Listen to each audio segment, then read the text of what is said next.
Bismillahirrahmanirrahim. Assalamualaikum warahmatullahi wabarakatuh. Innal hamdalillah nahmaduhu wa nasta'inuhu wa nastaghfiruh.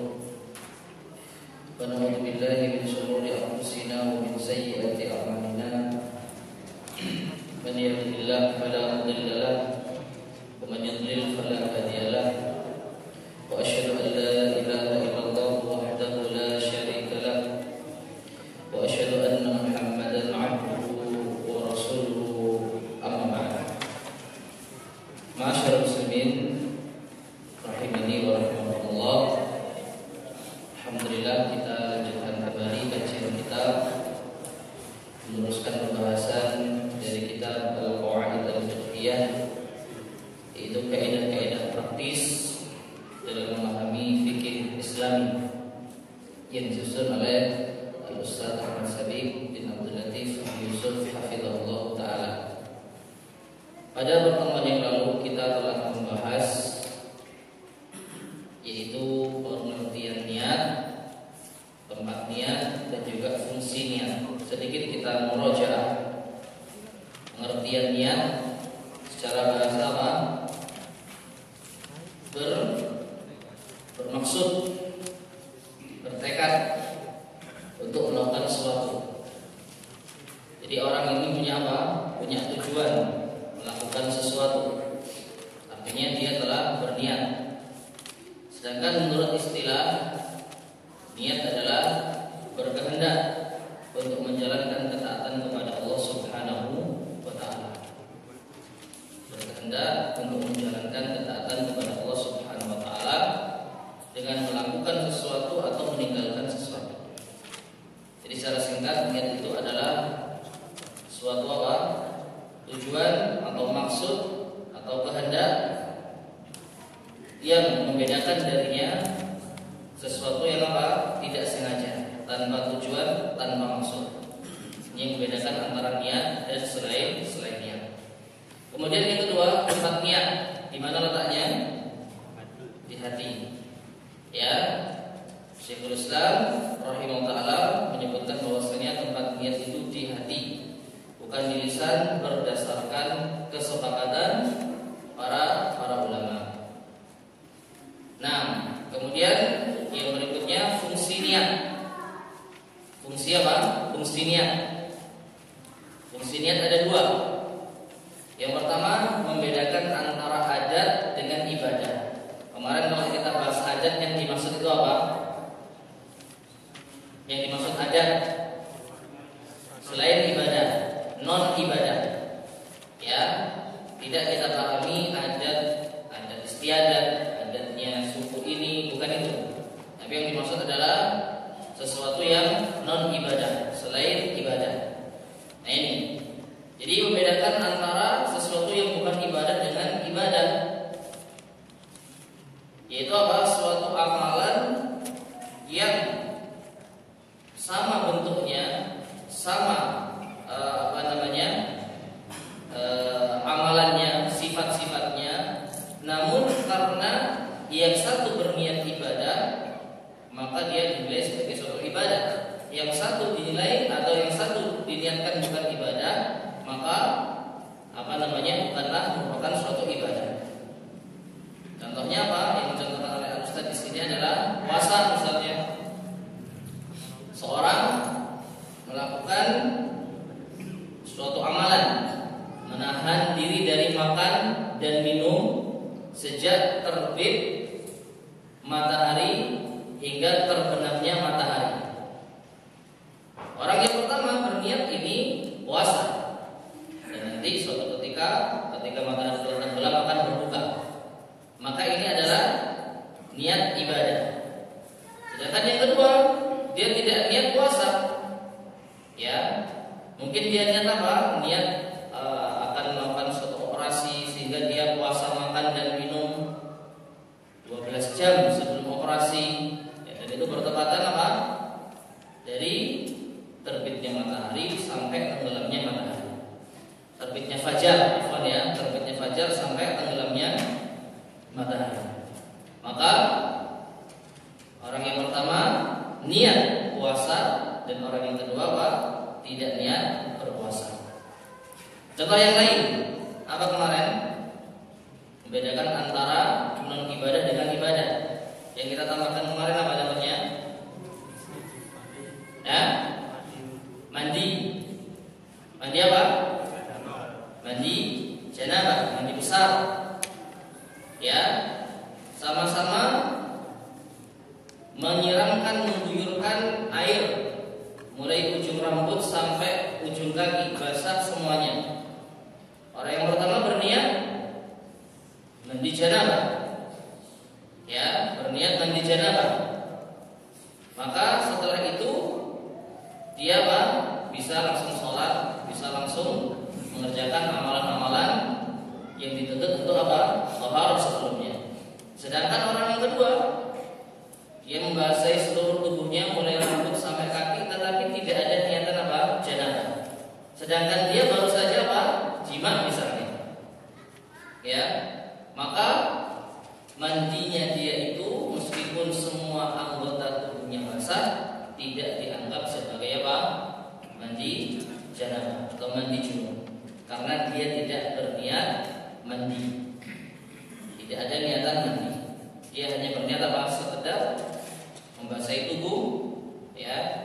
Atau kalau yang kemarin kita contohkan yang lebih spesifik orang yang hujan-hujanan, yang satu niatnya sekalian mandi junub, sedangkan yang satu tidak ada niatan sama sekali, ya. Atau masuk ke dalam kolam yang jernih, orang yang airnya bisa digunakan untuk bersuci, yang satu sekalian niat mandi junub, yang satu tidak ada niatan, maka yang pertama dianggap sebagai ibadah sah mandi junubnya, dan yang kedua tidak. Ini fungsi yang pertama, membedakan antara adat non ibadah dengan ibadah. Yang kedua, membedakan antara satu ibadah dengan ibadah lainnya. Jadi sama-sama ibadah, tapi berbeda niatnya. Setelah azan subuh, contoh nih, orang sholat 2 rakaat. Apa niatnya? Kalau yang satu niatnya sholat sunnah qabliyah subuh, maka niatnya sholat sunnah qabliyah subuh dan dia masih ada kewajiban sholat subuh setelahnya. Tapi kalau yang satu niatnya langsung sholat subuh, maka dia sudah tidak ada kewajiban lagi sholat subuh setelahnya. Jadi misalnya pas datang dikira sudah selesai sholat subuhnya, dia datang pertama kali misalnya, lalu dia merasa ketinggalan, jadi dia langsung niat sholat subuh. Maka membedakan antara amalan yang sunnah dan amalan yang wajib. Nah, ini fungsi niat yang kedua. Nah, selanjutnya kita masuk ke dalam bahasan yang ketiga, keempat ya harusnya ya. Coba dicek. Yang pertama pengertian niat, yang kedua tempat niat, yang ketiga fungsi niat, harusnya yang keempat ya. Macam-macam niat. Tertulis ketiga. Yang punya kitabnya ketiga ya. Nah, berarti harusnya yang keempat. Baik, macam-macam niat. Niat ada 2 macam. Yang pertama, niat amal. Yang dimaksud dengan niat amal adalah bahwasanya dalam mengerjakan sebuah amal perbuatan harus diniati dengan niat tertentu tentang apa jenis dan macam dari ibadah tersebut. Ya, apa jenis dan macam dari ibadah tersebut. Yang atas dasar inilah maka tidak akan sah sebuah jenis cara bersuci, sholat, zakat dan ibadah lainnya kecuali dengan adanya niat. Seseorang harus meniatkan ibadah tersebut, dan jika ibadah itu terdapat berbagai jenis dan macamnya, maka harus menentukan macam dan jenis apa ibadah tersebut. Sebagai sebuah contoh adalah sholat. Orang berniat sholat, sudah menentukan suatu jenis ibadah sholat, maka seseorang harus menentukan dengan niatnya apakah dia sholat wajib atau sunnah. Dan jika sholat itu wajib, maka harus ditentukan pula apakah itu sholat dan seterusnya.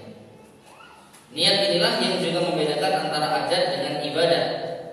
Sebagai sebuah contoh, bahwasanya mandi itu bisa cuma berfungsi untuk membersihkan badan saja, namun bisa juga untuk menghilangkan hadas besar. Ini semua tergantung pada niatnya. Fungsi niat amal ini untuk menentukan apakah amal perbuatan ini sah atau tidak. Baik, intinya fungsi niat pada poin yang ketiga yaitu untuk membedakan antara non ibadah dengan ibadah dan antara ibadah satu dengan ibadah yang lainnya. Maka niat amal inilah yang apa? Yang menjadi penentunya. Dia niatnya apa? Niatnya mandi besar, bukan hanya sekedar mendinginkan badan. Niat amal. Ya, dia niatnya apa? Dia niatnya sholat qobliyah subuh, bukan niat sholat subuh. Niat apa? Niat amal. Dia niatnya apa? Dia niatnya puasa qadha di hari Kamis. Soalnya dia ada yang bolong ketika Ramadan kemarin, maka niatnya dianggap sebagai apa? Qadha. Dia niatnya apa?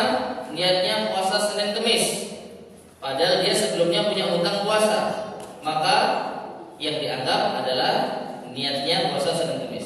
Jadi dia masih punya hutang puasa. Nah, ini disebut niat amal. Ya, amalan ini amalan apa? Apakah ibadah atau non ibadah? Amalan ini amalan apa? Apakah ibadah yang wajib atau yang sunnah? Amalan ini amalan apa? Yang wajib antara zuhur atau asar. Nah ini. Maka innamal a'malu binniyat. Baik, ini yang pertama. Saya tanyakan sampai sini. Niat amal. Jadi niat amal ini membedakan antara apakah ini ibadah atau bukan ibadah. Ya, dan apakah ibadah ini jenisnya sunnah atau wajib. Yang wajib pun juga demikian. Jenisnya apa? Zuhur atau asar. Karena sama-sama 4 rakaatnya. Ya. Nah ini. Saya tanyakan sampai sini. Niat apa? Apa boleh kita menjadikan satu antara niat yang wajib dan sunnah? Kalau yang wajib dan yang sunnah tidak bisa. Ya, niat wajib dan niat sunnah tidak bisa disatukan. Adapun antara sunnah dengan sunnah maka ada khilaf di kalangan para ulama kita. Ya, dan ini masalah yang ada masalah tersendiri ya. Ini nanti mungkin bisa dirujuk kembali. Nah, yang jelas wajib dan sunnah nggak bisa apa? Digabungkan. Allahu a'lam. Nah, ada lagi tanyakan tentang masalah niat amal. Jelas ya?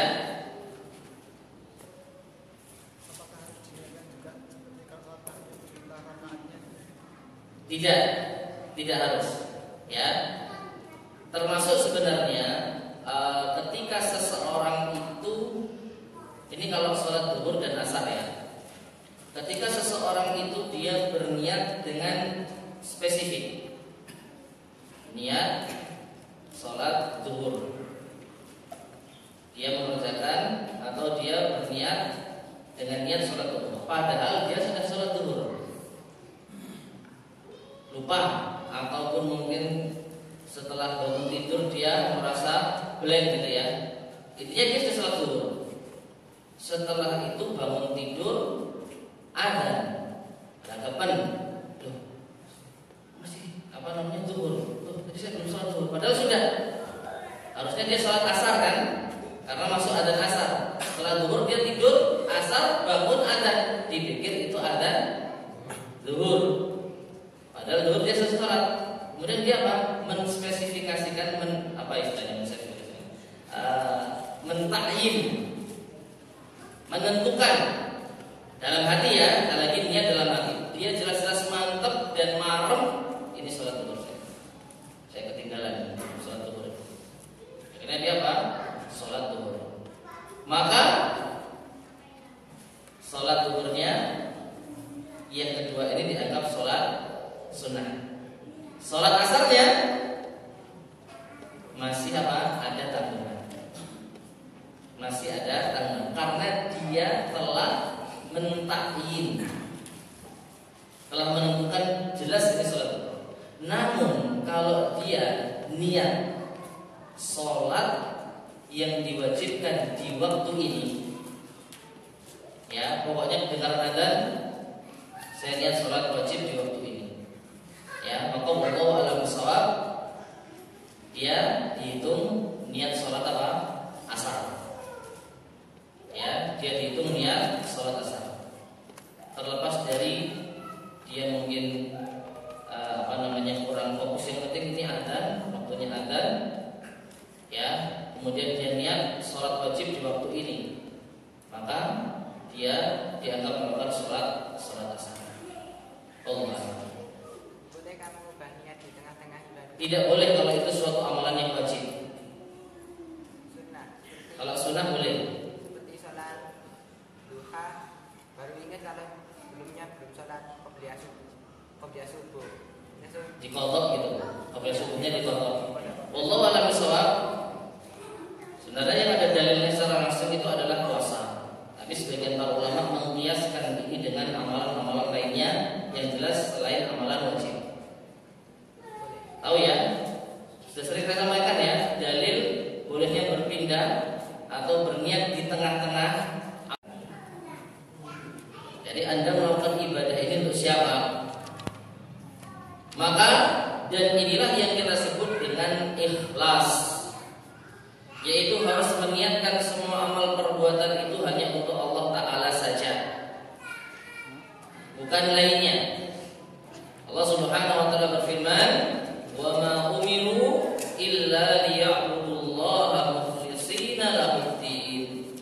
Dan tidaklah mereka diperintahkan melainkan agar untuk beribadah kepada Allah dengan mengikhlaskan agama hanya kepada. Surat Al-Baqarah ayat yang kelima. Ya, jadi niat ma'mul lahu, untuk apa amalan ini ditujukan atau untuk siapa amalan ini dipersembahkan, maka ini harus apa? Diniatkan ikhlas lillahi ta'ala. Dan niat yang ini untuk menentukan apakah amal perbuatan itu diterima oleh Allah Subhanahu wa Ta'ala atau tidak. Kalau niatnya tidak ikhlas, meskipun dia niat sholat duhur 4 rakaat, niat amalnya benar, adzan zuhur, dia niat sholat duhur, niat amal pas benar, tetapi niat ma'mul lahunya ternyata dia nggak ikhlas. Ya, dia niat sholat ini apa? Bukan lillahi ta'ala. Maka di sini innamal a'malu binniyat. Dan ini yang dimaksud dengan apa? Macam-macam niat. Wallahu a'lam bishawab.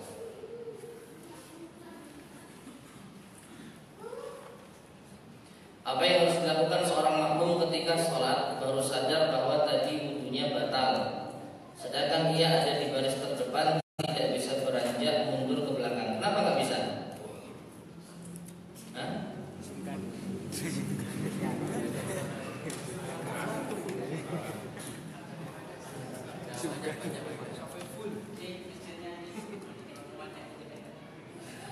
Ya, Abdullah ibnu Abbas kalau tidak salah, suatu ketika pernah bahkan apa masuk jamaah melewati orang yang sholat. Padahal itu apa? Masuk, kalau nggak salah ingat saya. Ya, melewati orang sholat depannya. Nah kalau kita batal, ya maka nggak apa-apa kita melewati orang-orang yang sholat.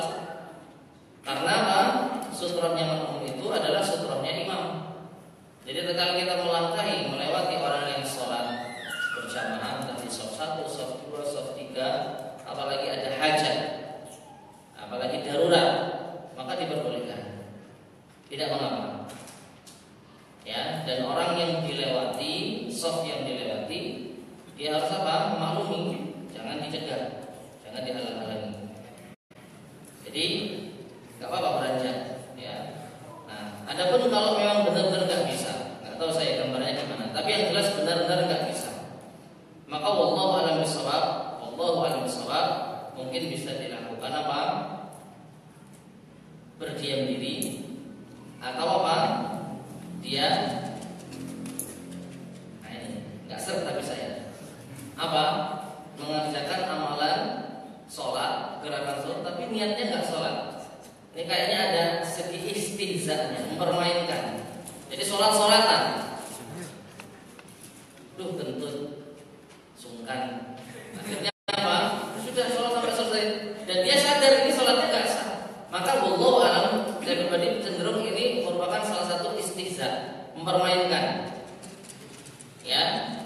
Sudah tahu dia nggak sah sholatnya, kenapa dia memaksakan diri untuk sholat? Nah ini, maka wallahu a'lam bishawab, saya tetap menganjurkan batalkan, mundur apapun yang terjadi. Wallahu a'lam bishawab. Nah, sekarang kita masuk pada contoh penerapan kaidah. Ya, Al-Ustaz Hafizullah mengatakan kaidah ini mencakup semua permasalahan hukum syar'i. Namun cukuplah sebagai sebuah gambaran saya sebutkan beberapa contoh penerapannya.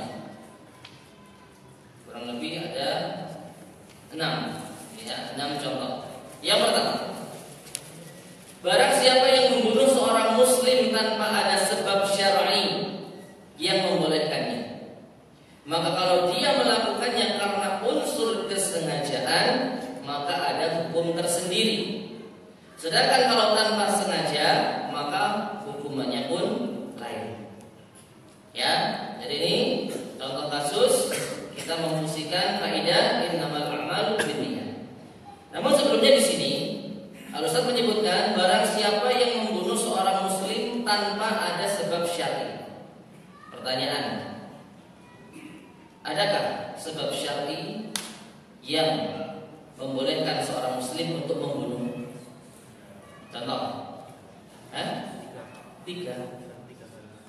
Contohnya, orang yang keluar dari agama Islam, murtad, tikung, bunuh. Yang kedua, orang yang membunuh. Apa namanya? Qisas. orang yang sunat dalam kondisi dia sudah menikah, dirajam. Ya. Jadi boleh, ya, membunuh muslim kalau alasannya syar'i, ya, alasannya syar'i maka diperbolehkan. Tetapi ini pun juga tidak sembarangan orang boleh membunuh. Ya, yang membunuh harus apa? Atas perintah dari waliul amr, pemimpin kaum muslimin. Ya, sehingga jangan salah paham, kok boleh membunuh? Iya, boleh memang membunuh seorang muslim dengan catatan sebabnya syar'i. Apabila seorang ini murtad, tapi kalau murtad bukan muslim, ya kan? Ya. Nah, kemudian qisas, bunuh balas bunuh sebagai hukuman atas tindakan pembunuhan yang telah ia lakukan. Kemudian juga apa? Rajam, ya, membunuh dengan rajam ketika seorang itu apa? Berzina sedangkan dia muhsan, sudah pernah menikah. Nah kemudian jadi seorang pembunuh kalau dia melakukannya karena unsur kesengajaan, maka ada hukum tersendiri. Sedangkan kalau tanpa sengaja, maka ada hukum tersendiri pula. Ma'asyiral muslimin rahimani wa rahimakumullah. Ini terkait dengan masalah pembunuhan. Ya, dan insyaallah masalah pembunuhan ini mungkin di antara kita ada yang sudah mengenalnya. Ada berapa macam pembunuhan di dalam Islam? Siapa yang bisa bantu? Mas Andre jawab. Yang lainnya?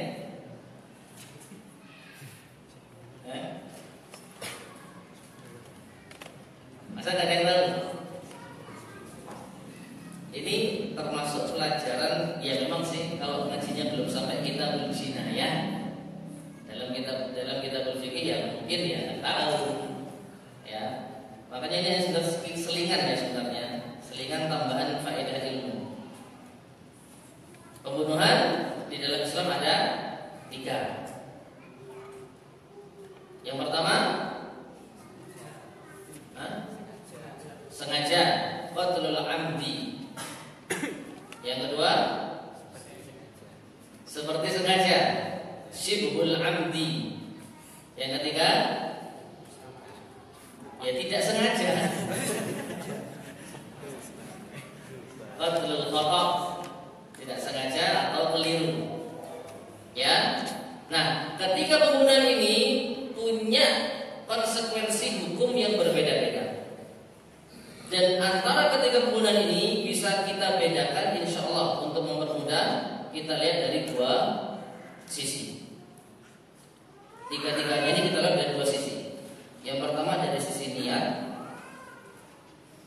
dan yang kedua dari sisi alat yang digunakan.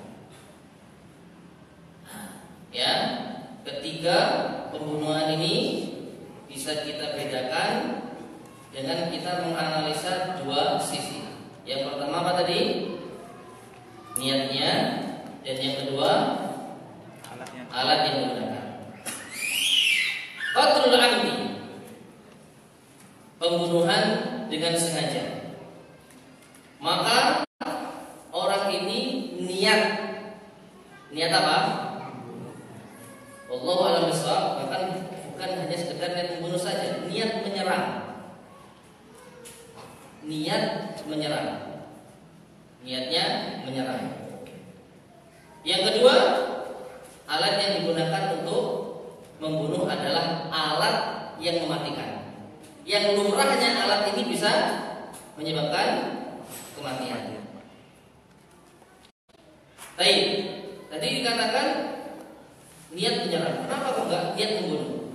Karena kalau niat membunuh, misal ada orang menodongkan senjata, tembak, ada pelurunya, dibuat mainan, ditodongkan begini. Lalu ternyata apa? Tertarik.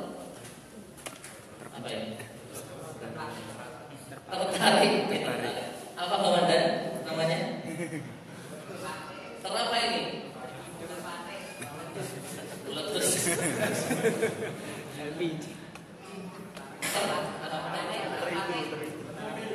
Paham apa ya? Pokoknya ya itulah. Ya.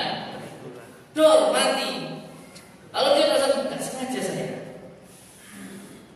nggak bisa diterima, tidak diterima. Mengapa? Karena dia niatnya jelas-jelas menodong. Dan tembaknya juga apa? Diarahkan. Nah, tembaknya juga alat yang mematikan. Kalau tembak yang digunakan tembak-tembakan, lagi ceritanya. Ini tembak beneran, ditodongkan. Maka tidak peduli apakah dia niat membunuh atau tidak, yang jelas dia niat apa? Menyerang. Entah main atau enggak. Maka orang ini qatlul amdi, membunuh dengan apa? Sengaja. Ya, membunuh dengan sengaja. Main pedang-pedangan, pedang beneran ya, tajam, ditodong-todongkan. Suatu ketika kebelabasan, jelek, mati. Waduh, gak sengaja saya, gak diterima.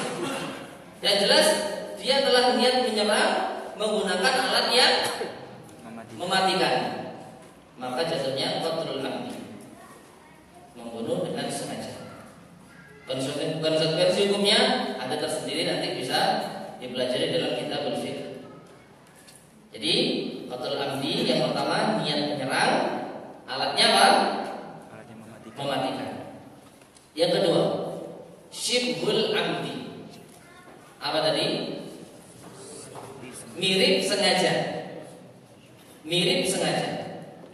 Niatnya niat menyerang. Alatnya tidak mematikan. Ujaran sama temannya, itu saya sih pakai ini. Lumrahnya orang dipukul kepala pakai ini mati nggak? Tidak. Ya, niat menyerang jelas, niat nyasar kepala. Tapi alatnya bukan alat yang matikan. Ternyata setelah dipukul tuh mati. Nah ini namanya syibhul amdi. Ya. Nah ini namanya syibhul amdi. Konsekuensi hukumnya ada tersendiri. Ya nanti kalau mau jabri aja lah. Ya. Karena ini terlalu luas, kita kurang fokus membahas masalah perbedaannya saja. Jadi yang kedua, syibhul amdi mirip sengaja, niatnya menyerang, alatnya tidak mematikan. Ya, mukul orang sama satu pitik, tuk, mati. Ya, syibhul amdi. Intinya dia niat menyerang, tapi alatnya tidak mematikan. Kemudian mati qadarullah. Ya. Nah, yang ketiga apa tadi? Tidak sengaja, qatlul khata', pembunuhan keliru. Niatnya inilah satu-satunya. tidak menyerang. Niatnya tidak menyerang. Tidak ada niatan menyerang, tidak ada niatan membunuh. Tetapi alat yang digunakan alat yang mematikan. Yang paling sering dicontohkan oleh para ulama, ya, contohnya panah. Ya, orang mana maunya mana sasaran, dan yakin di belakang nggak ada orang, sudah disterilisasi. Ya, tapi ternyata muncul orang, pas lesat lep, jerep, mati. Ya, maka ini qatlul khata', pembunuhan tidak sengaja. Ya, dan ini tentunya berfungsi innamal a'malu binniyat. Dan ini mungkin yang dimaksud oleh Al-Ustaz di sini. Kalau niatnya memang nggak niat membunuh, jelas, apalagi sudah ada usaha. Dia berusaha untuk mengosongkan area latihan panah, ya, yang ada hanya sasaran saja. Lalu ketika dia lesatkan anak panahnya, lepas dari busurnya, ternyata tiba-tiba ada orang, lalu kena, maka ini namanya mati, ya, namanya syi'at qatlul khata'. Atau balang itu apa? Lempar buah mangga. Niatnya melempar buah mangga pakai batu supaya menjatuh gitu ya. Ya, dan dilihat di sini nggak ada orang, lempar. Ternyata suatu ketika lemparannya kebelabasan terlalu kencang, nggak kena buahnya. Ternyata di sana pas ada orang kena kepalanya, mati. Ya, maka ini pembunuhan tidak sengaja. Dia tidak ada niat menyerang, karena yang dia serang, yang dia tuju ini apa? Buah. Yang dia tuju adalah sasaran panahan. Ya, dan yang digunakan memang alat yang lumrahnya mematikan. Maka innamal a'malu binniyat. Kalau orang ini jelas-jelas tidak ada niatan sama sekali untuk mengenai awannya yang ada di balik sana, dan sudah benar-benar diperiksa, diusahakan, kemudian ternyata Allah mentakdirkan anak panah ini terkena kepada diri kawannya tersebut, kemudian meninggal dunia, maka dia tidak dianggap sebagai pembunuhan sengaja. Kalau di hukum negeri kita apa ini? Masuk sengaja ya? Gimana pun juga bunuh orang lalai.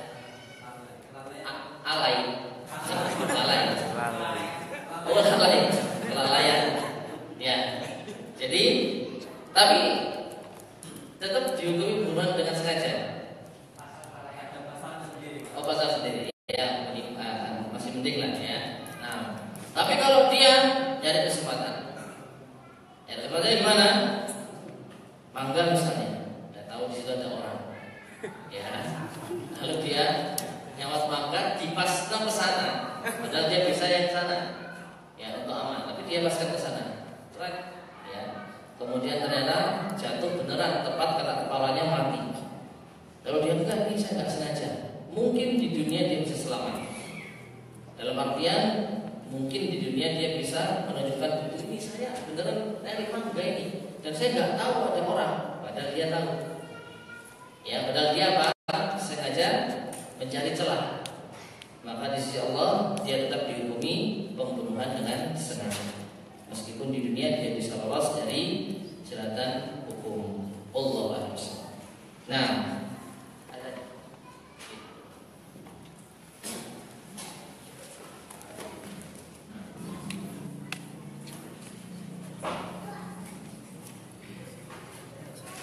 Masyaallah muslimin rahimani wa rahimakumullah.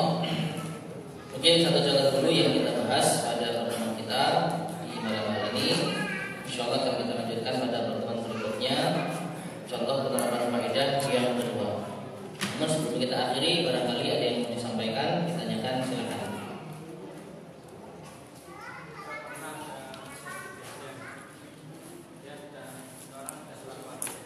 Sudah salat maghrib, datang waktu isya.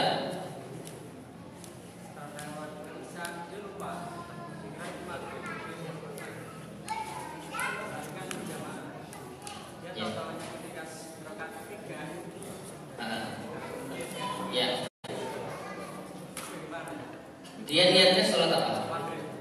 Jelas sholat maghrib, ya, maka sholatnya harus diulang, ya, karena dia, ya,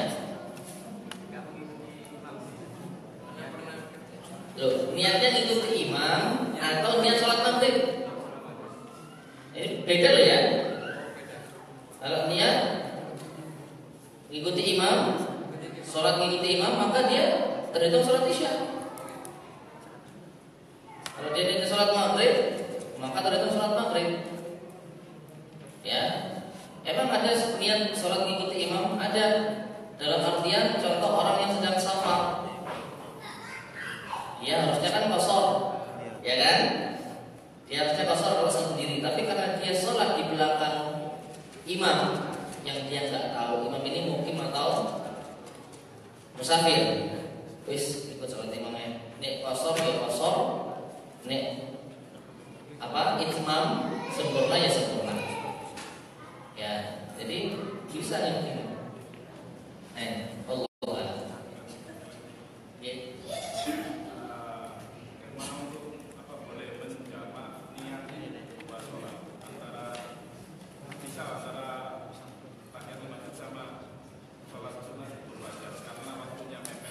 Nah, jadi yang tadi saya sampaikan, yang tidak boleh itu sholat wajib dengan sholat sunnah.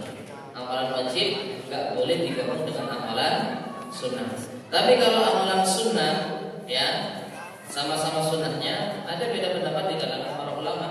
Ada yang mengatakan tetap nggak boleh, harus dipisah, harus benar-benar dibedakan. Dalilnya ya innamal a'malu binniyat. Ya, tapi di antara ulama ada yang akan memperbolehkan. Nah, apalagi contoh sholat tahiyatul masjid dengan sholat qobliyah. Sholat qobliyah, entah itu qobliyah subuh atau qobliyah zuhur. Ya. Nah, sholat tahiyatul masjid, sholat tahiyatul masjid ini pada hakikatnya adalah sholat sebelum kita duduk di masjid. Sholat sebagai penghormatan di masjid. Maka dia bisa diikutkan dengan sholat qobliyah. Artinya sebelum saya duduk, saya sholat qobliyah dulu. Maka ini sudah terpenuhi. Secara tak langsung ini sudah masuk sholat tahiyatul masjid. Ya. Jadi wallahu alam, kalau yang ditanyakan antara tahiyatul masjid dengan qobliyah, maka boleh digabung. Hanya satu sholat saja. Mungkin seperti itu. Wallahu alam.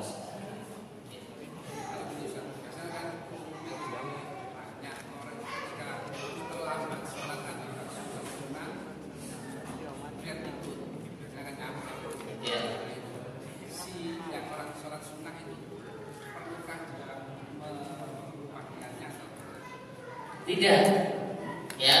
Jadi yang sholat sunnah tetap dia sholat sunnah. Yang makmum sholat wajib dia tetap di sholat wajib. Loh, berarti antara imam dan makmum beda niat, ya kan? Ya. Antara makmum dan imam beda niat. Ya. Boleh kan? Boleh. Boleh ya? Boleh. Dalilnya?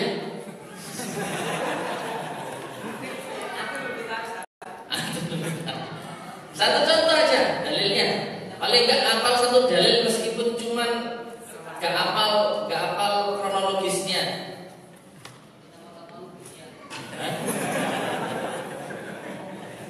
Dalil perbuatan tentunya diambil dari kisahnya siapa?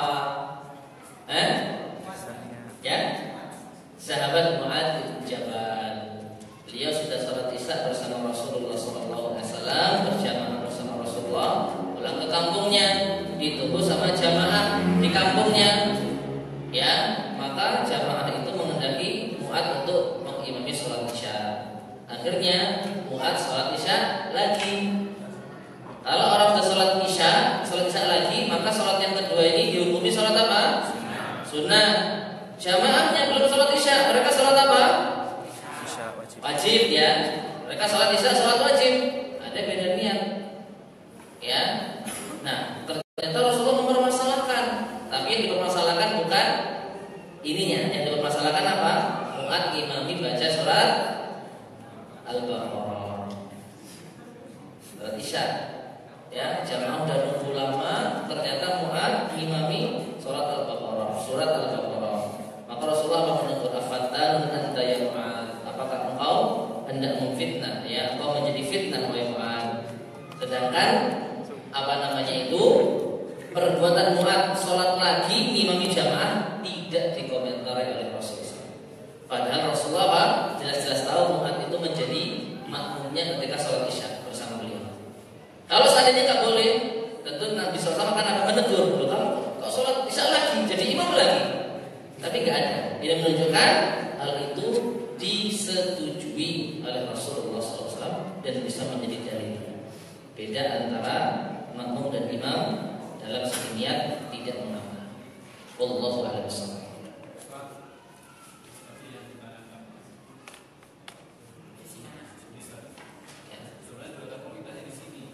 Ada di halaman harus setuju.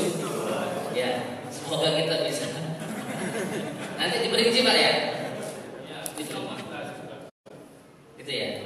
Jadi apabila betul dua ibadah yang sama jenis, maka dengan mengerjakan salah satunya sudah tercukupi untuk keduanya jika masuknya sama. Iya, insyaallah khairan. Ya, tapi tentunya di sini yang dimaksud salat amalan, apakah ada keterangannya amalan wajib? Sunnah ya. Ya. Nah, insyaallah nanti akan kita temui lagi. Bismillah subhanahu wa ta'ala. Nah, ada lagi yang disampaikan? Apa hukumnya sholat tahajud berjamaah? Sholat tahajud berjamaah, qiyamul lail, boleh? Boleh. Selain bulan Ramadan? Iya. Boleh. Suatu ketika Abdullah bin Abbas radhiyallahu anhu pernah menginap di rumah Rasulullah SAW. Rasulullah sholat sendirian. Tiba-tiba dia jadi makmumnya. Tiba-tiba masuk ke dalam barisan. Hanya saja Abdullah bin Abbas ini salah berdiri, maka diputar Rasulullah.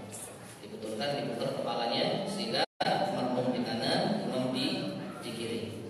Dan itu di luar bulan Ramadan. Demikian pula secara umum perintah bagi seorang suami untuk membangunkan istrinya di malam hari lalu sholat berjamaah, ya, maka dapat keutamaan. Nah, boleh. Ada lagi yang disampaikan?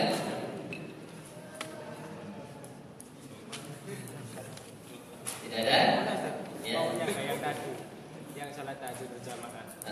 Anak dapat pendapat itu Rasulullah itu bukan niatnya Rasulullah sendiri untuk berjamaah, maka itu tidak ada dalilnya katanya. Salah satu ustaz. Bukan niatnya Rasulullah untuk berjamaah. Kan dalilnya itu Rasulullah dimasbuk oleh dua sahabat yang belakang yang riwayatnya membaca surat Al-Baqarah sampai ke surat Ali Imran.